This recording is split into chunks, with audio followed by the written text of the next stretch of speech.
Champs, what's up? Welcome to the only beginner launch strategy you need in 2024. As some of you messaged me that they are on a tight budget, testing products, I decided to prepare the perfect launch strategy for you, and this is the only one you need. So this is one of my accounts I started and scaled to 600,000 in the first 60 days in sales. And I also have a lot of proofs for this. This is the ad account, so I know exactly how to launch a product from scratch and scale it really fast with really high profit margins. And I showed you this already in a lot of case studies from Wissam, so I am really transparent.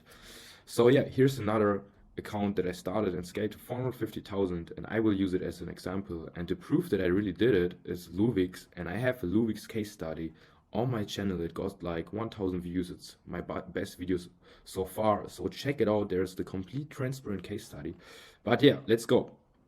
This is for beginners on a tight budget. Many of you contacting me and telling me you're testing on a tight budget, or you have already spent too much on spam testing products, testing for success.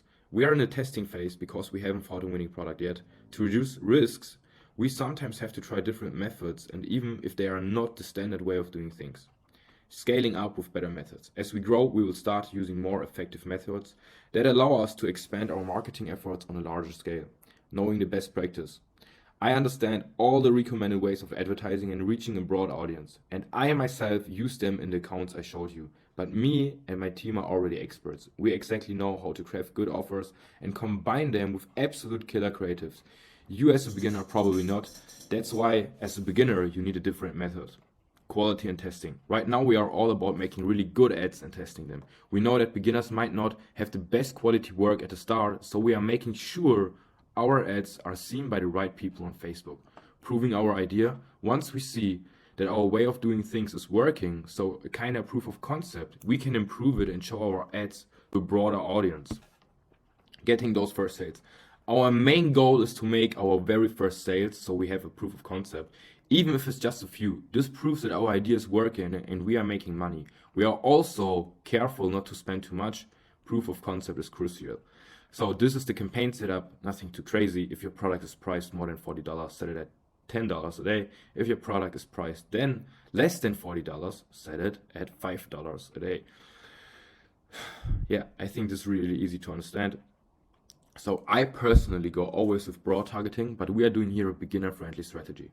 Audience signs. Combine 2 to 3 interests that relate to your product, niche, or approach. Ensure they are not overly broad, except if your product genuinely targets to a wide audience. The idea is to specify who we want Facebook to show our ad to. The closer to our target audience, the better.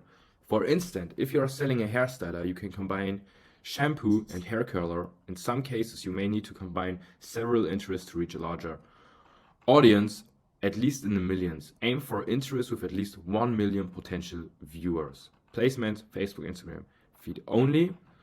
And this is the bulletproof beginner strategy. During day 1, if any ad set receives unique link clicks exceeding $2 during the day, pause them immediately. Continuing to run them longer may not be worthwhile, especially when analyzing them from a beginner's perspective. Our early hard filter. Are there any ad sets where the cost per unique click is $1.50 or higher? To simplify, deactivate those ad sets. As a beginner, this likely indicates an issue unless you have achieved a purchase or demonstrated buying intent with that ad. And yeah, I get a lot of messages from you that you don't know when to kill an ad, and you probably spend way too much on the wrong ads because you have fear about killing an ad. But it's a good thing. If you're killing something, you know what's not working, and you get closer to what is working. So yeah, this is end of day 1, how it looked for us. And yeah, this is how it can, you can get sales on your first day. It's possible, even with a low budget spend, as you can see. And even me always test on low budget because you need first a proof of concept. As I said, don't compare my numbers to yours. I probably do way better work than you, but my first stores looked also horrible. I killed each ad set with no buying intent and gave the ones with purchases more budget, double it, and those with add to carts, I just let it run. End of day 2, keep letting the ads run because you haven't spent enough realistically, and this is how it can look like. And we immediately added new creatives and more of the ones that we are already working. I think this also separates the not successful dropshipper from the successful one. A creative process that makes it possible to test more creatives immediately. The creatives are the first step of the funnel, the first point of contact between your potential customer and your product. The first impression is the most important, just like with women. End of day 3, our second hard filter: kill any ads without buying attempts. No add to carts, initiate checkouts or purchases itself, and view it on maximum time frame, so the whole day is you testing it. End of day 4, do any ads that show unique link click costs of $1.50 or more. To keep it straightforward, deactivate those ad sets. As a beginner, this is the most effective way you can protect your money. We should retain ads with promising metrics and buying intent, allowing them to run for an additional 2 days to ensure a fair assessment, because you need some time, but only if it's profitable or at least you get some buying intents. On the 5th day, we just kept making sales. The only thing that prevented us personally in this case from scaling even more was a PayPal hold. We only had a certain daily budget available. We kept letting it run. 5 more days later, more sales. The next steps: if you have terminated all your ad sets and still haven't made any sales, let me be direct and to the point. It doesn't matter how much time you have invested or how you feel. The bottom line is your ad isn't effective. The visuals and copywriting are both shit. It's possible that the entire concept and angel of your ad failed.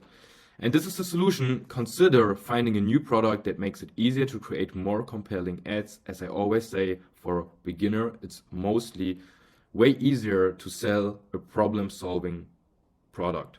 Sometimes we become too attached to a product or idea when switching to something new might be the better choice. Never ever fall in love with a product. That's why you do dropshipping. And the next episode will be winning product pillars. Is someone interested in this?